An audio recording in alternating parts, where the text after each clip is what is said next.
जय हिंद दोस्तों। स्वागत है आपका एनजे हिंदी एकेडमी पर। आप सबको टीचर्स डे की बहुत बहुत शुभकामनाएं। हैप्पी टीचर्स डे आपको, क्योंकि हमारे जितने व्यूवर्स हैं वो या तो वर्ग 1, 2, 3 या फिर नेट जेआरएफ की तैयारी कर रहे हैं। तो कहीं ना कहीं आप लोग टीचर ही बनने जा रहे हो या कहीं ना कहीं अभी पढ़ा ही रहे हो। तो आप सब टीचर्स को मेरी तरफ से टीचर्स डे की बहुत बहुत शुभकामनाएं। ठीक है, अब हम देखेंगे कि पिछली क्लास में हमने जो भाषा विज्ञान का टॉपिक स्टार्ट किया था। पिछली 2 क्लास हमारी हो चुकी है, मैं आपको बता दूं, भाषा विज्ञान की है ना। नेट जेआरएफ का सिलेबस हम कवर कर रहे हैं। नेट जेआरएफ का सिलेबस के सेम वर्ग 1 एमपीटेट वर्ग 1 का सिलेबस भी सेम है। तो आप एमपीटेट वर्ग 1 की भी अगर तैयारी कर रहे हो तो पढ़ सकते हो, मतलब सॉरी, काफ़ी हद तक सिलेबस सेम है। कुछ जैसे भाषा विज्ञान सेम है, हिंदी साहित्य का इतिहास सेम है, इस प्रकार के कुछ टॉपिक वहाँ पर और वहाँ पर सेम मिलेंगे आपको। अब मैंने इससे पहले क्या क्या बता दिया था ये मैं बता दूं। पिछली वीडियो में मैंने आपको बता दिया था कि भाई जो हमारी आधुनिक भाषा है, उन आधुनिक भाषा से विकसित बोलियां कौन सी है और उन बोलियों के अन्य नाम और उनकी उपबोलियां क्या है ना। ये क्वेश्चन पूछे जाते हैं नेट जेआरएफ में इस तरीके से। मैंने आपको बताया जैसे बोली, अन्य बोली और उपबोली, ये सब हम पिछली क्लास में पढ़ चुके हैं। उसके बाद मैंने आपको बताया था कि ये जो बोलियां हैं इनका नामकरण करता कौन है, यानी इनका नाम किसने दिया या नामकरण किसने किया। तो ये क्वेश्चन भी कई बार पूछा गया है। राजस्थानी भाषा का तो गिरिरसन का कई बार पूछा गया है ना। तो ये आप लोगों को मैंने बताया था। अब आज की क्लास में हमें क्या देखना है। आज की क्लास में पहले तो हम देखेंगे कि भाई जो प्रमुख बोलियां हैं उनका क्षेत्र क्या है, इन बोलियों का क्षेत्र क्या है। तो आज क्षेत्र पर बात करते हैं। और अगर आप लोगों ने नेट जेआरएफ या वर्ग 1 का पीवाईक्यू लगाए हैं आप लोगों ने, तो आपको पता है कि पीवाईक्यू किस तरीके से पूछे जाते हैं और कितने बेहतरीन तरीके से यहाँ पर क्वेश्चन आते हैं कि कोई क्षेत्र का नाम देकर पूछा जाता है कि ब्रज भाषा किस क्षेत्र में बोली जाती है, इस क्षेत्र में कौन सी बोली बोली जाती है ना, ये आपसे पूछे जाते हैं। तो आज हम स्टार्ट करते हैं। पहले ब्रज भाषा का हम देखते हैं। देखो यहाँ पर मैंने क्या किया कि जो इतनी ओमकार बहुला भाषाएं पहले उनको दे दिया है, फिर आकार बहुला की जितनी बोलियां हैं उनको दे दिया है, और उसके बाद फिर ऐसे क्रम से हमने इनका ये दे दिया। तो जो इनकी विशेषता है वो भी मैंने यहाँ पर दे दी कि ये ओमकार बहुला है। ठीक है, ये मैंने ओमकार क्या होता है, आकार क्या है, पिछली क्लास में मैंने डीप में आपको समझा दिया है। ठीक है, तो आप लोगों से एक गुजारिश करूंगा कि इसी प्लेलिस्ट पर आपको वो क्लासेस भी मिल जाएगी, तो उन क्लासेस को भी ज़रूर देखें। और एक चीज़ और मैं आप लोगों से वादा कर रहा हूँ कि आपको फ्री ऑफ कॉस्ट पूरी 10 यूनिट का सिलेबस एक एक पंक्ति के साथ मैं पूरा करवाऊँगा, है ना। तो इसलिए ये पूरा सिलेबस का जो नोट्स रहेगा, इसको अगर आप लोग लेना चाहते हो, यानी कि आपको चाहिए, तो ये टेलीग्राम पर फ्री ऑफ कॉस्ट मिल रहा है। फ्री ऑफ कॉस्ट में PDF डाल रहा हूँ, तो टेलीग्राम इसी वीडियो के डिस्क्रिप्शन में है, लिंक पर क्लिक करो और टेलीग्राम पर ज्वाइन हो जाओ मेरे भाइयों।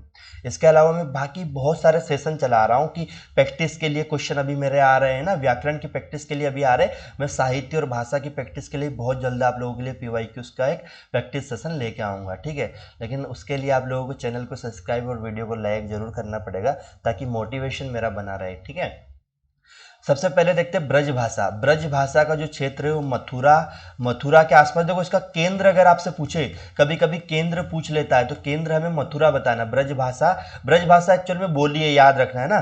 तो ब्रज भाषा का अगर केंद्र आपसे पूछे कि केंद्र क्या है, तो आपको मथुरा बताना है, क्योंकि ये क्वेश्चन कई बार आ भी चुका है। तो ब्रज भाषा का केंद्र मथुरा है।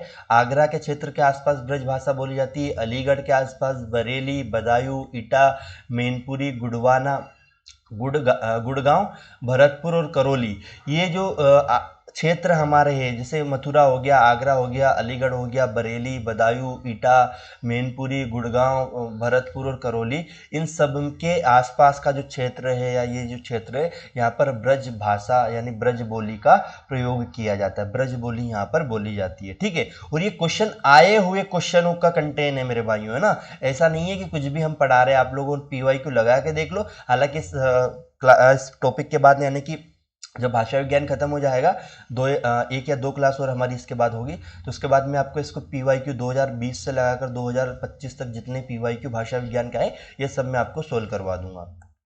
बुंदेली। बुंदेली बोली जो है ये पहले तो आपको देखना है उत्तर प्रदेश और मध्य प्रदेश दोनों के क्षेत्र में बोली जाती है, यानी जहां पर मध्य प्रदेश और उत्तर प्रदेश की सीमा टकराती है और उसके आसपास का जितना क्षेत्र है वहां पर बुंदेली बोली जाती है ना। तो पहले उत्तर प्रदेश में देख लेते हैं। उत्तर प्रदेश में झांसी, उरई, जालौन और हमीरपुर। याद रखना, झांसी, उरई, जालौन, हमीरपुर ये मध्य प्रदेश से सटे हुए क्षेत्र है, ठीक है। और मध्य प्रदेश के सागर, ओरछा, दतिया और होशंगाबाद इन जिलों में बुंदेली बोली जाती है। बुंदेली बोली जो है वो कहाँ पर बोली जाती है और किस क्षेत्र में बोली जाती है? तो उत्तर प्रदेश के अगर आप देखोगे तो झांसी, उरई, जालौन, हमीरपुर, और मध्य प्रदेश का अगर क्षेत्र देखोगे तो सागर, ओरछा, दतिया और होशंगाबाद। ये क्यों आया? क्योंकि ये दोनों, ये जो जितने जिले के नाम यहाँ पर आ रहे हैं, जितने क्षेत्र के नाम आ रहे हैं, ये दोनों मध्य प्रदेश और उत्तर प्रदेश की सीमा से सटे हुए क्षेत्र है ना, इसलिए यहाँ पर इनको बुंदेली बोली का ये जो क्षेत्र है या ये पूरा बुंदेलखंड एरिया, इसको हम इस एरिया को बुंदेलखंड कहते हैं। जितने जिले बनाए इनको मिलाकर आप बुंदेलखंड बना सकते हो। जैसे बुंदेलखंड एक अलग राज्य की मांग भी उठ रही है, तो उसमें यही सारे जिले आने वाले हैं, ठीक है। मध्य प्रदेश और उत्तर प्रदेश के कुछ जिले मिलाकर अगर होगा तो, वैसे होता नहीं है ऐसी चीज़ें, लेकिन अगर होता है तो ठीक है। कन्नौजी। कन्नौजी बोली जो है वो इटावा, इसका जो केंद्र है वो इटावा है। याद रखना, इसका जो केंद्र है वो कन्नौजी का क्या है? इटावा। इटावा, फर्रुखाबाद, हरदोई, पीलीभीत, शाहजहांपुर और कानपुर। इटावा, फर्रुखाबाद, हरदोई, पीलीभीत, शाहजहांपुर और कानपुर ये कन्नौजी का कन्नौजी की जो कन्नौजी जो बोली है उसका जो क्षेत्र है वो ये वाले हमारे जिले आते हैं। मारवाड़ी। मारवाड़ी मेरे भाई राजस्थान की एक बोली है, तो सीधी सी बात है राजस्थान के ही क्षेत्र होंगे जहाँ जोधपुर, अजमेर, किशनगढ़ और जैसलमेर, ये जो पाकिस्तान से सटा हुआ जितने जिले हैं ना, कि जैसलमेर हो गया, अजमेर हो गया, किशनगढ़ हो गया, जोधपुर हो गया, यहाँ पर मारवाड़ी बोली जाती है। याद रखना, इधर मारवाड़। और मारवाड़ी क्यों कहते हैं? क्योंकि यहाँ पर एक मारवाड़ी जाति रहती है, तो उस जाति के द्वारा जो भाषा बोली जाती है इसलिए उसका नाम मारवाड़ी दे दिया गया है ना। ये भी आपको थोड़ा सा याद रखना चाहिए। फिर आता है अगला हमारा कुमाऊनी। क्या आता है? कुमाऊनी। कुमाऊनी आपको पता है पहाड़ी बोली है, और पहाड़ी बोली है तो ये पहाड़ की क्षेत्र में ही बोली जाएगी, जैसे नैनीताल, अल्मोड़ा और पिथौरागढ़। अगर कुमाऊं का केंद्र आपसे पूछे तो नैनीताल। ये क्वेश्चन जो मैं बोल रहा हूँ ये आए हुए क्वेश्चन है ना, इसलिए मैं आपको बोल रहा हूँ कि कुमाऊनी का केंद्र कई बार पूछा गया है, तो नैनीताल आपको बताना। बाकी अल्मोड़ा और पिथौरागढ़ में भी हमारी कुमाऊनी बोली जाती है, ठीक है। फिर आता है गढ़वाली। गढ़वाली भी हमारी क्या है? एक पहाड़ी हिंदी है। कुमाऊनी और गढ़वाली आपको पढ़ाया है मैंने। तो उसकी जो बोली क्षेत्र है वो टिहरी, गढ़वाल, चमोली और उत्तरकाशी, ये गढ़वाल इसका केंद्र है, याद रखना अगर पूछा जाए तो। मालवी। मालवी मेरे भाई मालवा अंचल में बोली जाती है, मालवा क्षेत्र में बोली जाती है ना। मालवा क्षेत्र राजस्थान से सटा हुआ क्षेत्र है, इसलिए कुछ हिस्सा इसमें राजस्थान का भी आता है, ऑलमोस्ट पूरा हिस्सा मध्य प्रदेश का आता है बाकी, है ना। तो मध्य प्रदेश का एक मालवा क्षेत्र, जैसे आपने नाम सुना होगा, बहुत फेमस हमारा शहर है इंदौर, ठीक है, जहाँ से हम आपको क्लास पढ़ा रहे हैं, ठीक है। तो उज्जैन, प्रतापगढ़, रतलाम, इंदौर, देवास, आगर, सायापुर, इसमें ये कुछ क्षेत्र आते हैं जो मध्य प्रदेश के इसके सटे हुए क्षेत्र है। तो कुछ प्रमुख जो क्षेत्र है वो मैंने बता दिया आपको, है ना।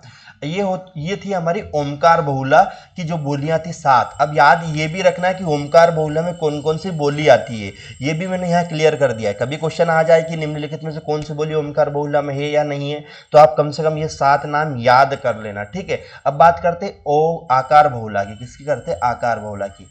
आकार बहुला में पहली आती है कोरवी।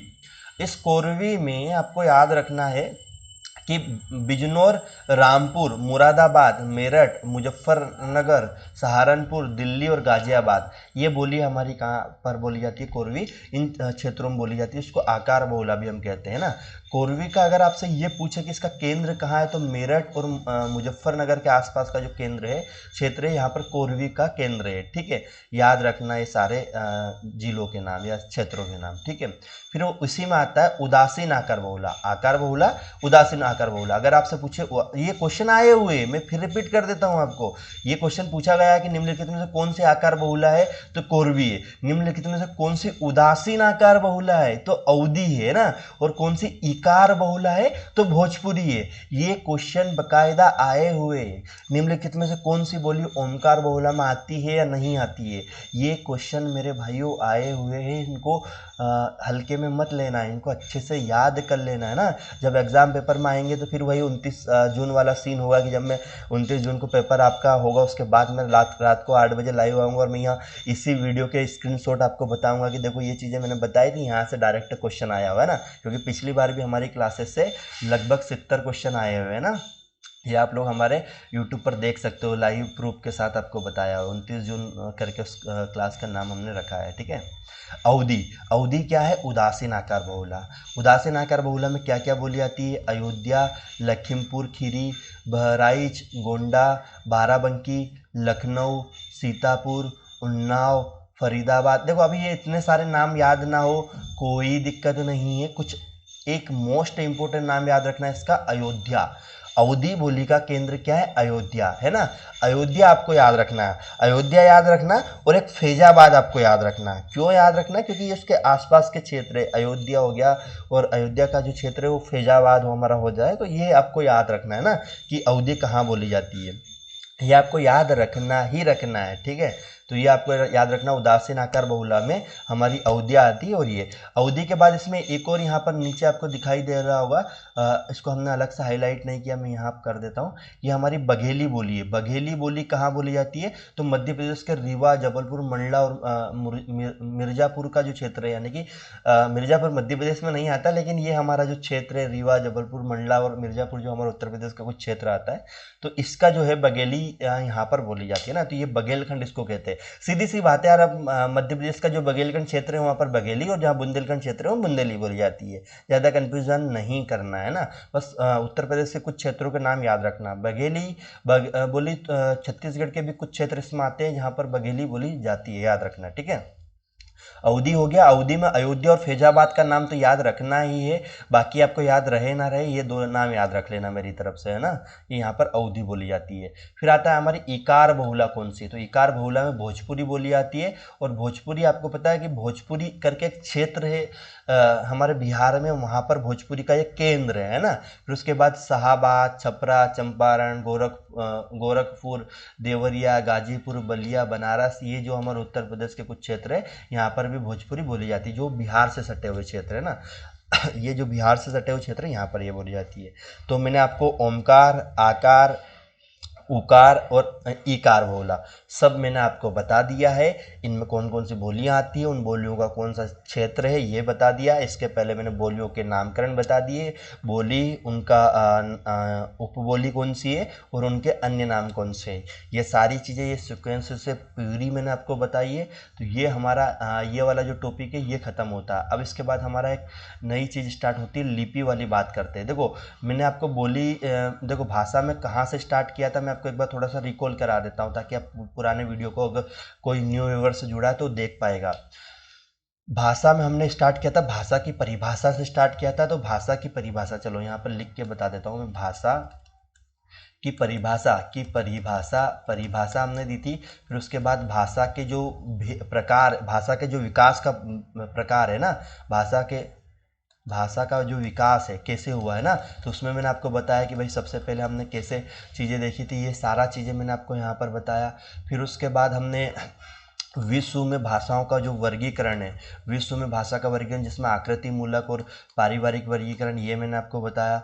फिर उसके बाद हमने पारिवारिक वर्गीकरण में जो 4 भौगोलिक क्षेत्रफल और 18 भाषा परिवार उनको देखा। फिर हमने उसके बाद भारतीय आर्य भाषा में प्राचीन मध्य और आधुनिक, प्राचीन मध्य और आधुनिक को हमने देखा। फिर उसके बाद हमने प्राचीन के भी 2 भाग देखे, मध्य के 3 भाग देखे और आधुनिक में हमारी हिंदी वगैरह ये चीज़ें देखी। फिर हमने उसके बाद जो मध्य में अभ्रंश था, तो अभ्रंश में हमारे पास जो 5 अभ्रंश थे, उन अभ्रंश को शोरसोनी, मागधी, अर्धमागधी, खज, ब्राह्मण अभ्रंश ये देखे। और उन अभ्रंश से विकसित आधुनिक भाषाएं हमने देखी। और उन आधुनिक भाषाओं से विकसित बोलियां हमने देखी, बोली। और बोली के बाद उपबोली देखी। और बोली का नामकरण हमने देखा किसने किया, और इनका क्षेत्र हमने देखा, ठीक है, क्षेत्र देखा। और इनको कहाँ रखा जाता है, यानी कि ओवरऑल ये सारा चैप्टर जहाँ से क्वेश्चन आना है ये पूरा मैंने पिछली 2 क्लास और आज का कुछ ये हमारा इस वीडियो का पार्ट इसमें हमने ख़त्म करा है ना। अब हम एक नए पार्ट पर चलते हैं जो हमारा होता है लिपि का, क्योंकि भाषा के आगे हमारी आती है लिपि, ठीक है। तो इसमें हमें पहले अब देखना है कि लिपि क्या है और लिपि का विकास कैसे हो। जैसे भाषा का विकास हमने देखा, सेम हमें लिपि का भी विकास देखना है ना। हमारी लिपि कौन सी, लिपि का विकास कैसे हुआ और उसमें किस तरीके से चीज़ें आगे बढ़नी है। तो ये लिपि के विकास में हम आगे चीज़ें देखेंगे। उसके बाद लिपि के आगे हम राजभाषा कौन कौन सी वो देखेंगे। फिर उसके बाद हमारे जो भारतीय संविधान में अनुच्छेद है, उन अनुच्छेदों में भाषा का क्या क्या लिखा हुआ है वो देखेंगे। उसके बाद हम देखेंगे लास्ट में कि जो भारत अभी तक जितनी राष्ट्रपति या कोई किसी ने जो भी भाषा के लिए अधिनियम बनाए हैं, अध्यादेश जारी किए, वो कब कब जारी किए, ये भी हमारे यहाँ आता है। तो ये पूरा कंटेंट हम देखेंगे, ठीक है। तो अब लिपि वाला पार्ट हमारा स्टार्ट हो रहा है। भाषा और बोली और उपबोली वाला क्षेत्र और ये सारा पार्ट हमारा खत्म हो चुका है, ठीक है। मैं विनती करूंगा आपसे पिछले 2 वीडियो भी जरूर देखना अगर आप न्यू व्यूवर्स है, और अगर आपने देख लिए तो इससे अच्छी बात है नहीं आप लोगों के लिए, क्योंकि एक ही पूरा जो कंटेंट आपको 3,000 4,000 या 5,000 की बैच में दिया जाता था, वो हमने फ्री ऑफ कॉस्ट अवेलेबल करा रहे हैं। इनके सारे नोट्स अभी टेलीग्राम पे डाल दिए गए, तो आप टेलीग्राम के चैनल वीडियो के डिस्क्रिप्शन में जाकर ज्वाइन कीजिए। और अगर ये टेस्ट आपको ऑनलाइन देना है तो हम वहाँ पर आपको लिंक भी मिल जाएगी टेस्ट की ऑनलाइन देने की, है ना। बाकी हम आपको यहाँ पर PYQ बहुत जल्दी सोल्व कराएंगे। जब ये टॉपिक खत्म हो जाएगा उसके बाद हम इसके PYQ सोल्व करेंगे, ठीक है। लिपि की बात करते हैं। लिपि क्या बोलती है? पंडित कामता प्रसाद गुरु के अनुसार लिपि की परिभाषा क्या है ये देखते हैं। किसके अनुसार? पंडित कामता प्रसाद गुरु के अनुसार लिपि बोलती है लिखित भाषा के मूल रूप, लिखित भाषा के मूल ध्वनि के लिए जो चिन्ह मान लिए गए हैं। देखो लिखित भाषा ये जो हम लिख रहे हैं लिखित भाषा है, इसकी मूल ध्वनि, जैसे मैंने यहाँ पर कमल बोला तो इस कमल में क अपनी एक ध्वनि है, माँ की अपनी एक ध्वनि और ल की अपनी एक ध्वनि है ना। तो ये ध्वनियाँ है, तो ध्वनियों के लिए जो चिन्ह मान लिए गए, यानी क अगर मैं बोल रहा हूँ तो क का ऐसा चिन्ह हमने मान लिया, माँ बोल रहा हूँ तो माँ का ऐसा चिन्ह मान लिया, ला बोल रहा हूँ तो ला का ऐसा चिन्ह मान लिया, है ना। मान लिए गए वे भी वर्ण कहलाते हैं, और इनको हम क्या कहते हैं? वर्ण कहते हैं। अगर इसको अलग अलग कमल को अलग अलग तोड़ दे तो ये वर्ण हो जाते हैं ना, पर जिस रूप में लिखे जाते हैं उसे लिपि कहते हैं। अब देखो वर्ण तो बहुत हो गए, वर्ण तो हम कह देते हैं ना, इंग्लिश के भी वर्ण हो गए, लेकिन इंग्लिश का क्या इस लिपि में लिखा जाता है? क्या नहीं लिखा जाता है? तो हमारी लिपि क्या देवनागरी लिपि है, तो हम इस एक विशेष प्रकार की लिपि है ना कि भाई हम कहाँ से पेज के इधर से स्टार्ट कर रहे हैं, पेज के इधर तक हम लिखते हैं, हर शब्द के ऊपर हम सिरोरेखा लगाते हैं, और ये हमारी लिपि का एक नियम है या लिपि का एक क्रमबद्ध तरीका है कि हम कैसे लिखेंगे और किस तरीके से हमें यहाँ लिखना होता है ना। तो ये लिपि होती है। लिपि विकास की प्रमुखतः निम्न अवस्थाएं मानी जाती है। अब हम देखेंगे लिपि की जो अवस्थाएं वो कौन कौन सी है। अवस्था का मतलब कि भाई लिपि कैसे विकसित हुई होगी। जैसे मैंने भाषा का आपको बताया था कि यार भाषा सबसे पहले जब आदि मानव थे तो उसके बाद धीरे धीरे भाषा का कैसे विकास हुआ होगा। ऐसा तो नहीं होगा कि अचानक कोई आया और पूरी व्याकरण लिख कर पूरा भाषा बना दिया। धीरे धीरे होगा ना कि पहले कुछ लोग बोलने लगे होंगे, फिर उसको लिखने लगे होंगे, फिर उसका एक व्याकरणिक रूप बना होगा, फिर साहित्य का हुआ होगा। ठीक उसी प्रकार से लिपि का भी अपना एक विकास का मुख्य और निम्न कुछ अवस्था है, उन अवस्थाओं को हम लिपि की देखते हैं, ठीक है। आप लोगों को अगर ये कंटेंट अच्छा लग रहा है, समझ में आ रहा है, तो प्लीज़ कमेंट बॉक्स में कमेंट करके मेरा हौसला ज़रूर बढ़ाना, ताकि आप लोगों के लिए ऐसा ही कंटेंट हम दिसंबर की एग्ज़ाम तक लाते रहें, ठीक है। फिर आता है चित्रलिपि। देखो सबसे पहले आता है विकास चित्रलिपि, यानी कि जब हमने लिपि का विकास किया था तो सबसे पहले चित्रलिपि का विकास किया था। किसका किया था? चित्रलिपि का। आपको भी पता है कि चित्रों के माध्यम से हम चीज़ें, जैसे आपको पता है भीमबेटका की गुफाओं वगैरह में हमने जब सबसे पहले भाषा को लिखने का प्रयास किया तो चित्रों के माध्यम से लिखने का प्रयास किया, यानी कहीं शेर बना दिए, कहीं घोड़ा बना दिया, कहीं इस तरीके की चीज़ें। मतलब घोड़ा तो उस समय हम मानते कि नहीं था, लेकिन शेर वगैरह या कुछ ऐसी चीज़ें हमने बनाई है ना। तो ये चित्रलिपि थी, यानी लिपि का पहला पड़ाव ही हमारा वो था कि हमने हमारे जो अंदर के जो भाव थे, जो ध्वनियाँ थी, उन ध्वनियों को व्यक्त करने के लिए हमने चित्रों का प्रयोग किया। तो सबसे पहले चित्रलिपि की बात करी। फिर आई हमारी प्रतीक लिपि। प्रतीक, यानी कि अब हम चीज़ों को प्रतीक के माध्यम से, चित्र की तरह ही ये चीज़ें थी, लेकिन अब इसमें चित्रों को उस तरीके से नहीं बनाया जा रहा था, इसमें प्रतीकों के माध्यम से चीज़ों को समझाया जा रहा था। जैसे प्रतीकों के माध्यम से कैसे कि जैसे आपने हड़प्पा सभ्यता की कुछ देखी होगी, उसमें कुछ मछली के आकार का कोई चित्र प्रतीक है, कोई उल्टे यू आकार का कोई प्रतीक है, तो ये प्रतीकात्मक लिपि, यानी उन्होंने अपने खुद के प्रतीक बनाए थे, अब है ना, अपने खुद के एक प्रतीक बनाए थे। और चित्र का मतलब है कि जो चीज़ उसने देखी, जैसे शेर देखा, शेर का चित्र बना दिया, घोड़ा देखा, घोड़ा का चित्र बना दिया, है ना, हाथी देखा, हाथी का चित्र बना दिया। प्रतीक में ऐसा है कि उनको एक प्रतीकों के माध्यम से बनाया, है ना। और भाव लिपि, फिर उसको क्या हुआ कि जो उसके भाव थे, उन लिपियों को उसने जो लिखने का काम किया, वो भाव लिपि थी। यानी कि वो भाव लिपि एक ऐसी लिपि है जिसमें आप चीज़ों को जब लिखते हो तो भावनाओं के आधार पर लिखते हो, यानी कि उसमें इमोजी वगैरह का आप प्रयोग कर लेते हो, है ना। जिसे वर्तमान में इमोजी कहते थे, उस समय इस तरीके की चीज़ों को बनाने का आप काम कर सकते थे। और फिर आती ध्वनि लिपि, यानी कि जब आपको ध्वनि, आप हर एक शब्द की अपनी एक ध्वनि बन गई, तो उस ध्वनि को फिर आपने फिर अक्षर के रूप में वर्णित करने लगे, क्योंकि ध्वनि क्या है, फिर बाद में आप वर्ण के रूप में ही तो लिखने लगे, तो ये हमारी ध्वनि होगी, ठीक है। तो अक्षरात्मक या वर्णात्मक लिपि होती है। देखो, इसके बाद ध्वनि के बाद अक्षरात्मक या वर्णात्मक आई, और भारत की सभी लिपियां, जितनी भी लिपियां हैं, वो अक्षरात्मक लिपि है, और जो रोमन लिपि है वो वर्णात्मक लिपि है। कैसी लिपि है? वर्णात्मक लिपि। तो भारत की जितनी लिपियां हैं, आपको क्या याद रखना है? अक्षरात्मक लिपि है, याद रखना। भारत में प्राचीन समय में 3 लिपियां प्रचलित थी। जब भारत प्राचीन समय में हम देखते हैं, तो भारत में प्राचीन समय में कितनी लिपियां प्रचलित थी? 3 लिपियां थी। आपको ये 3 लिपियों के नाम याद रहना चाहिए अच्छे से। सिंधु घाटी लिपि, खरोष्टी लिपि और ब्राह्मी लिपि।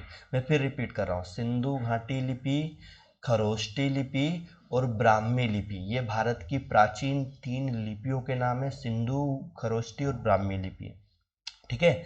अब सिंधु घाटी लिपि की बात करते हैं, तो सिंधु घाटी लिपि में जब बात करते हैं, तो इसमें हमें आता है सिंधु घाटी लिपि के प्राचीनतम नमूने सिंधु घाटी के मोंटगोमरी जिले की हड़प्पा तथा सिंधु के लरकाना जिले के मोहनजोदड़ो से प्राप्त सीलों पर प्राप्त होता है। यानी सिंधु घाटी की जो लिपि थी, वो लिपि हमें कहाँ से प्राप्त होती है? हड़प्पा वगैरह, मोहनजोदड़ो वगैरह की सील वगैरह से लिपि का पता चलता है। विंटर नित्यज महोदय, ये एक व्यक्ति का नाम है, विंटर नित्यज महोदय ने सिंधु घाटी लिपि को सॉरी ट्रांजिशनल स्क्रिप्ट यानी भाव चित्रात्मक लिपि कहा है। यानी इन्होंने अपनी भावनाओं को चित्रों के माध्यम से उकेरने का काम किया। तो ये किसने कहा?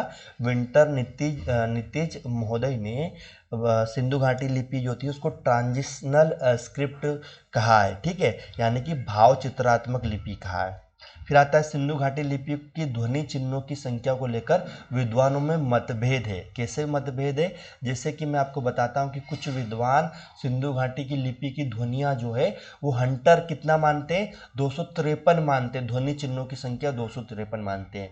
लैंगडन जो है वो 228 मानता है, और गॉड या एवं स्मिथ दोनों मिलकर 396 मानते हैं ना, ये आपको याद रखना है। सॉरी। तो ये चीज़ें हमारी यहाँ पर आती है। तो जो विद्वान उसमें हंटर कितनी मानता है? 253 मानता है। लैंगडन कितनी मानता है? 228। और गॉड या स्मिथ जो है वो हमारा 396 मानता है। ये किसकी लिपि को मानता है? हड़प्पा सभ्यता की लिपियों के जो ध्वनि चिन्ह है उनको ये यहाँ पर इस तरीके से मानते हैं, ठीक है। फिर उसके बाद आता है खरोष्टी लिपि का प्राचीनतम नमूना पश्चिमोत्तर भारत के शाहबाजगढ़ यानी पंजाब का यूसुफ जई जो जिला अभी वर्तमान में, वहाँ से हमें खरोष्टी लिपि के जो साक्ष्य है वो मिलते हैं ना, ये आपको याद रखना है। फिर मानसेरा के जो पंजाब का जो अभी वर्तमान का हजरा जिला है में अशोक के अभिलेखों में प्राप्त हुआ है। मतलब ये खरोष्टी लिपि हमें कहाँ पर प्राप्त हुई? तो अशोक के अभिलेखों में प्राप्त हुई। और अभिलेख हमें कहाँ से मिले? मानसेरा से, यानी पंजाब के हजरा जिले से ये चीज़ें मिली, जहाँ से हमें खरोष्टी लिपि मिली है ना। खरोष्टी लिपि क्या है और उसका नामकरण या विद्वानों ने क्या किया? तो खरोष्टी लिपि का जो विद्वान कहते हैं उनका जो अभिमत है, यानी कि जो उन्होंने मत कहा है खरोष्टी लिपि के लिए, वो क्या कहा कि चीनी कोश जो है फा वान सुलून, ये चीनी भाषा है, फा वान सुलून, ये खरोष्टी नामक व्यक्ति से ली गई है। ये कुछ अभिमत देते हैं ना।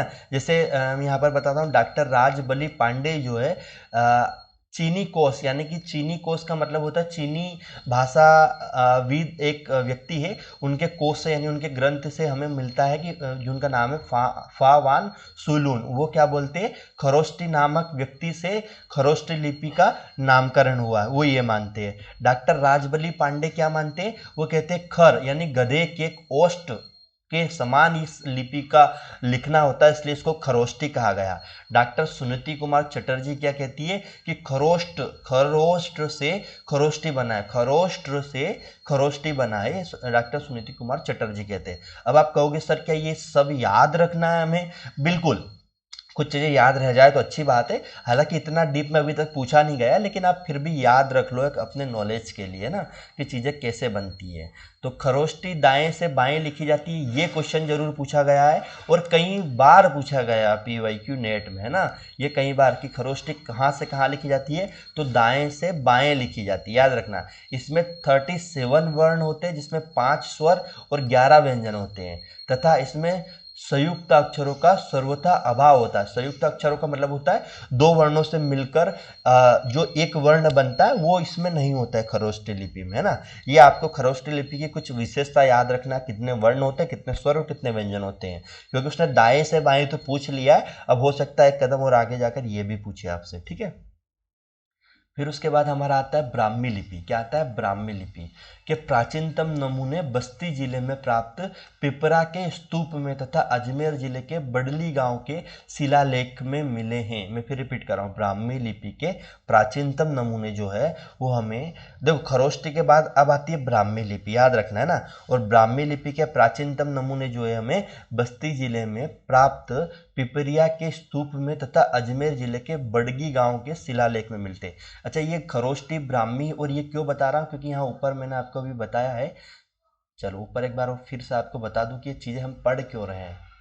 हमने क्या पढ़ा है कि जो भारत में प्राचीन समय में जो जितनी लिपियां का चल प्रचलन था, उसमें एक सिंधु घाटी लिपि थी, एक खरोष्टी लिपि थी और एक ब्राह्मी लिपि थी। तो खरोष्टी लिपि किस प्रकार की थी और क्या उसका प्रकार था, ब्राह्मी लिपि किस प्रकार की थी, क्या उसका प्रकार, और सिंधु घाटी लिपि किस प्रकार की और क्या उसका प्रकार। इन तीनों को मैंने इसलिए आपको बताया क्योंकि ये हमारे सिलेबस का एक पार्ट है ना।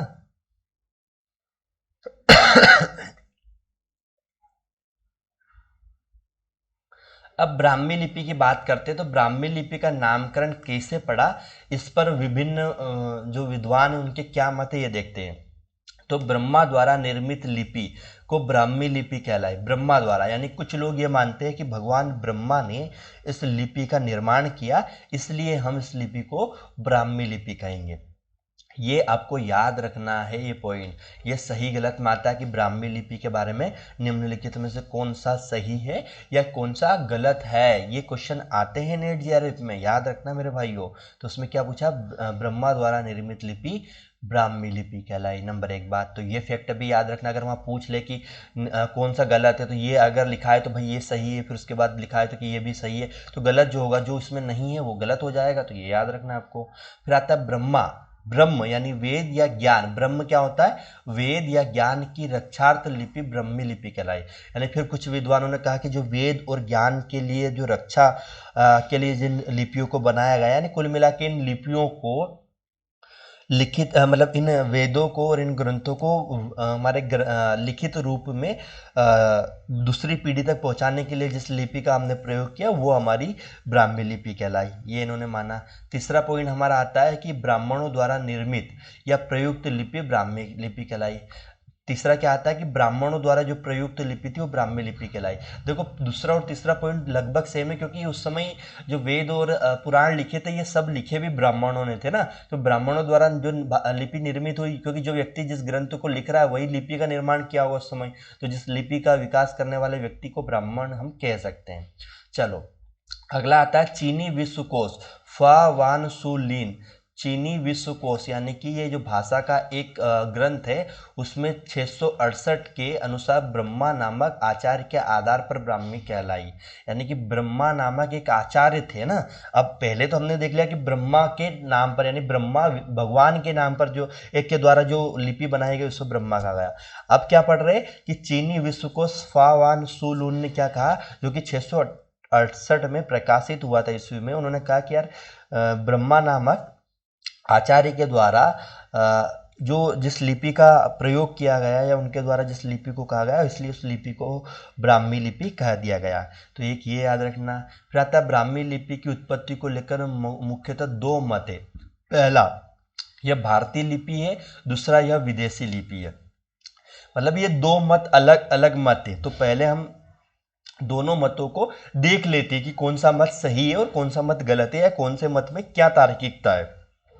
पहला क्या कि ये भारतीय लिपि, दूसरा ये विदेशी लिपि, दोनों पे बात करते हैं। तो ब्राह्मी लिपि की उत्पत्ति भारत में हुई, इस वर्ग में भी अनेक मत है जो निम्नलिखित है। कैसे, आगे बढ़ते हैं, इन मतों को देखते हैं। जैसे भारतीय जो ब्राह्मी लिपि है भारतीय लिपि है, भारत में इसका विकास हुआ, ये मानने वाले जो विद्वान है और उनका जो मत है वो यहाँ पर हम देखते हैं। एडवर्ड थॉमस क्या कहते हैं, मूल आविष्कारक द्रविड़ थे, यानी कि भारत में जो द्रविड़ लोग रहने वाले थे उन्होंने ब्राह्मी लिपि का विकास किया, ये एडवर्ड थॉमस मानते हैं। किस मत पर तर्क दे रहे हैं कि जो ब्राह्मी लिपि है भारतीय है ना। जगत मोहन वर्मा क्या कहते हैं, वैदिक चित्र लिपि से उत्पन्न हुई, यानी कि वैदिक काल में जो चित्रों की लिपि थी या जो चित्र लिपि हो रही थी उससे उत्पन्न हुई है हमारी ब्राह्मी लिपि, ये जगत मोहन वर्मा मानते हैं। ये क्वेश्चन इस तरीके से दिए जाएंगे आपको, किसी विद्वान का नाम दे दिया कि निम्नलिखित में से कौन सा कथन सही है या गलत है। कथन है कि ब्राह्मी लिपि, या मतलब इस तरीके से क्वेश्चन दिए जगत मोहन वर्मा द्वारा यह अभिमत दिया गया है या नहीं दिया गया कि वैदिक चित्र लिपि से ही उत्पन्न ब्राह्मी लिपि हुई है। इस तरीके से सही गलत आपको बताना रहेगा, तो ये आपको याद रखना है ना। श्री आर श्याम शास्त्री के द्वारा ब्राह्मी लिपि पर क्या मत दिए गए, उन्होंने कहा सांकेतिक चिन्हों से उत्पन्न जो लिपि है उसे हम ब्राह्मी लिपि कह देते हैं और ये हमारी भारत में ही विकसित हुई है, ये लोग मानते हैं। फिर आता है हमारा डॉक्टर राजबली पांडे। डॉक्टर राजबली पांडे क्या मानते हैं, उन्होंने कहा कि सिंधु घाटी लिपि से विकसित होने के कारण इसको हम ब्राह्मी लिपि कह सकते हैं। फिर आता है डेरिंजन लेंगेंड।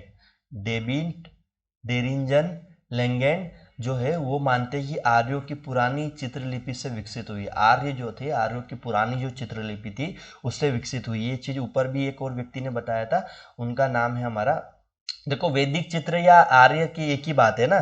तो हम देख लेते हैं कि जगत मोहन वर्मा शर्मा ने भी सेम चीज़ें बताई थी कि आर्यों की पुरानी चित्रलिपि से विकसित हुई हमारी ब्राह्मी लिपि।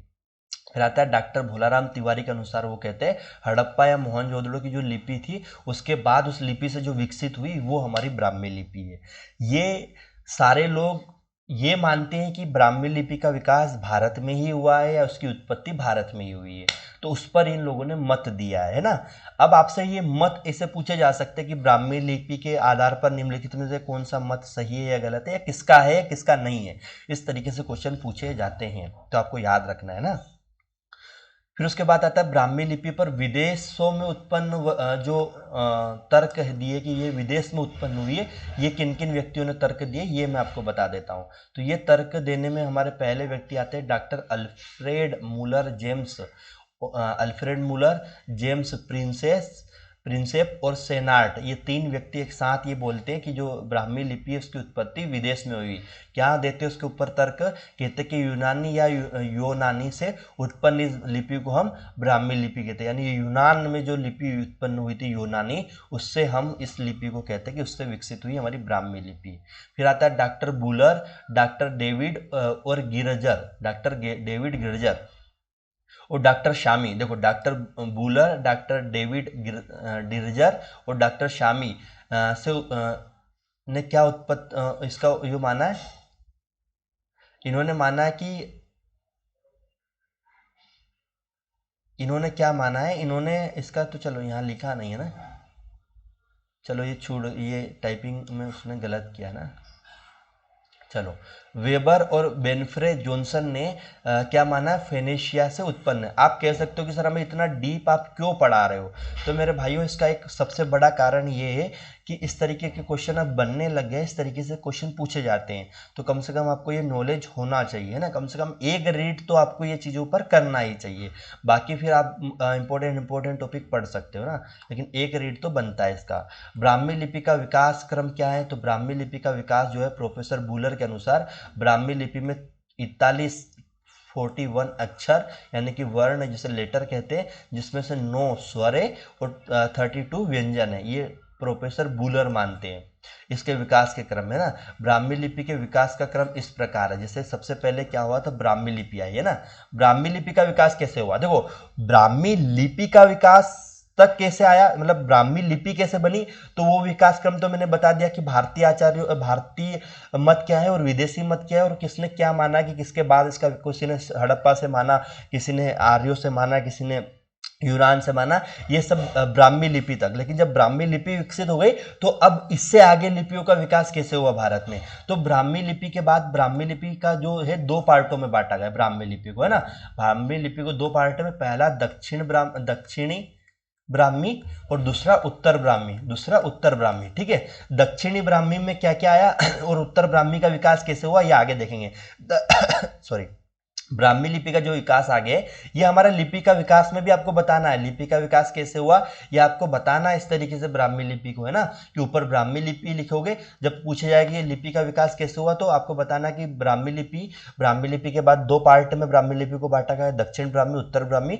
दक्षिण ब्राह्मी को हम बस दक्षिण ब्राह्मी तक ही देखते हैं, जिसमें तेलुगु आता है, जिसमें तेलुगु, तमिल और कन्नड़ आता है ना, जिसमें तेलुगु, तमिल और कन्नड़ लिपियां आती है, ये सिर्फ दक्षिण ब्राह्मी में ये देखते हैं। लेकिन जो उत्तर ब्राह्मी है हमारी, उत्तर ब्राह्मी के बाद हमारा नीचे विकास हुआ था गुप्त लिपि का। उत्तर ब्राह्मी का आपको नीचे इस तरीके से बना लेना कि ये गुप्त लिपि जो कि 4वीं से 5वीं सदी में हुआ था, ये भी याद रखना। एक बार ये क्वेश्चन पूछा गया था कि गुप्त लिपि का विकास कौन सी सदी में हुआ था, तो 4वीं से 5वीं सदी में हुआ था।